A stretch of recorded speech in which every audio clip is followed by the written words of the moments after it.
Yeah. What's happening, fam? L.A.R. movement still moving. Book is entitled Lessons from a Non-Custodial Father at Amazon, Kindle, and Create Space. The link will be in the description box below as usual. Go get it. PayPal link there also. They asked me to put it up, so I put it up. Thanks everybody for supporting. But this video, though, this video is entitled Maybe You're Not Real Enough for Something Real. So I'm going to take this on a few different paths. Nowadays, people say they want something real. As you get older, you want something real. But I know the same ideology passed when I was younger, where people wanted certain things, but didn't really put the effort forth towards making those things a reality. You know, we all had big dreams about being things and doing things, but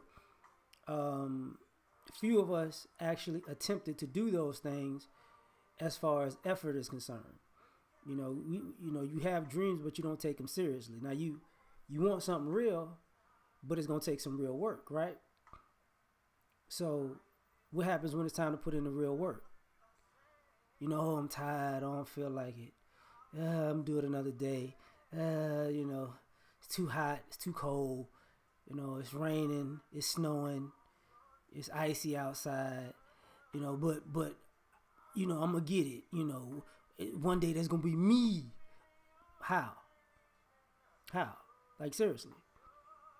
If you always got an excuse of why you can't do it under every other circumstance, how all of a sudden it's just gonna all come together for you just like that? See, you want something real, but are you real enough for it? Because you can't be thorough when it's convenient for you. You can't make sacrifices for the things that you want when it's convenient for you to make a sacrifice. That's not how it works, right? The other thing, you know, thinking that real is a one-way street. Real is not a one-way street, okay? Everybody sees themselves as real. You know, I'm real in the stuff I do. But here's the thing. That means you're not certified. See, if you're the only person that views yourself as real and other people don't view you as real, then you're not living in the real world, period. You know, that's why your name goes a long way. That's why your reputation precedes you. Because, you know, maybe you're not real enough for something real if you don't understand that just because you say it out of your mouth and you think it about yourself, that doesn't make it a reality. What makes it a reality is when other people co-sign that and you're by the things that you've done. That's real. You know, that's when people say, yeah, they did this, they did that, they did this. Yeah, they certified. Like if they say that, you take that to the bank. You know, but here's the thing: when you come across people like that, they have standards, they have expectations, or they have a mode, you know, a mode of operations, right?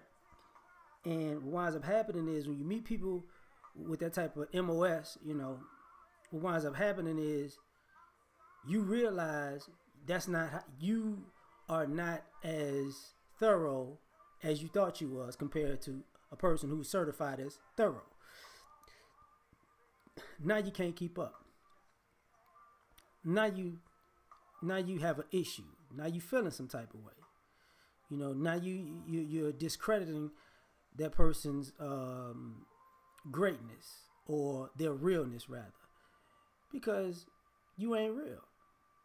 But you ain't real enough to say I'm not real. I'm not on that level of real the way I thought I was, because now I see what it is and that ain't me. That's an issue. You know, you ain't real enough for something real. You know,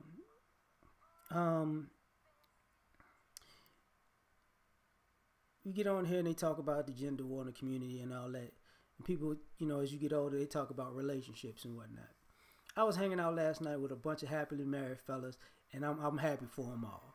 I was actually just talking trash to one of them on the phone, boy. He was like, yeah, we got a Domino's challenge going. He gonna catch that L. Anyway, one of the things that's so true is people say they want something real as far as relationship, but they're not real enough for real. You know, you got standards of what you're attracted to. That's cool, fine. But when you meet people who are attractive to you, they ain't attractive enough. Why? Because you're not being real enough to say, you know, you are looking for an option out of the real thing you say you're looking for. They have to have a certain type of lifestyle. Okay, they got that, but it ain't the way I want it. I needed something better than that. So you opting out again. You know what I'm saying? This is when people, you know, they make the argument of he has to make this many figures now. Well, wait a minute. That's not what you said initially. So if you keep moving the goalposts, then truth be told, you're not real enough for something real because you don't want anything real. You just want something to look real on the outside and for you to feel like you're above that. So you exit out. Same thing with the fellas, you know, the attractiveness scale. You know, she has to be I'm just going too far. She got to be a 10. But now you met a 10 and now you want to downgrade her to a 7 because you want to overvalue yourself and undervalue her. She ain't really a 10. Then you meet a 7. A 7 ain't, she's really a 4. No. You don't want something real because you just want to say you're too much, you know, to handle for some odd reason. That's an ego trip. That's narcissism.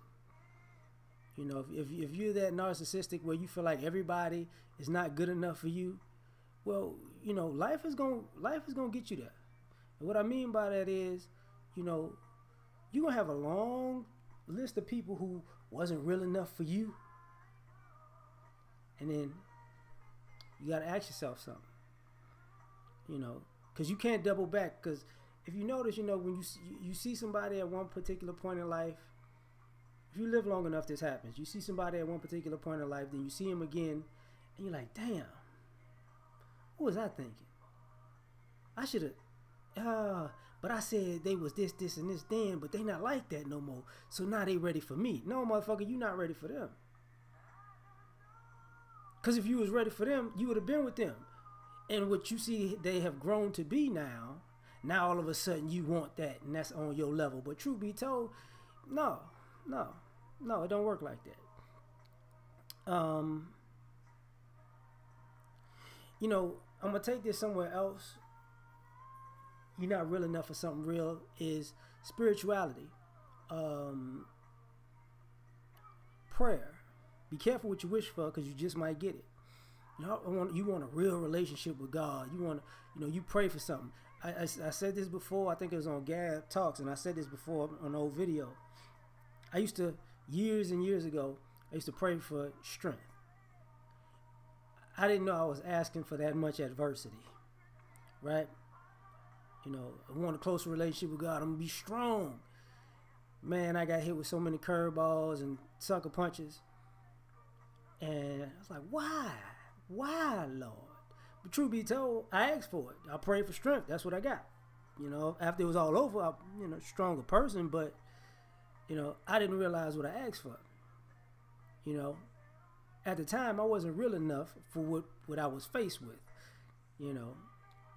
And, you know, people don't even think about that with spirituality because what winds up happening is we want to see ourselves as this altruistic person, and because we're a good person, good things should happen to us because we're good. But that's not how faith works. That's not how spirituality works. You know, you have to be a good person under good conditions and bad conditions.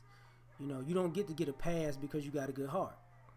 And some of us don't want to be real enough to understand that you know, being spiritual does not exempt you from the adversities and the trials and tribulations of life. That's just not how it goes. We want to live in a fantasy land, and that's the problem. This, you know, one of my, I have a lot of favorite songs, but one of them is "Fantasy is Reality" by Parliament. You know, and you know, fantasy is reality in the world today. You know, but I keep hanging in there because that's the only way. You know, but people have a fantasy. You know, if you consider yourself real and you have a fantasy, you've automatically disqualified what real is. Because what's real to you is your fantasy becoming fulfilled, not the reality that is. You get what I'm saying? So when fantasy is a reality, it says a lot. So you ain't real enough for something real if your real is tied to a fantasy. Anyways, I'm done. Like, share, subscribe. Catch you on the next one. Peace.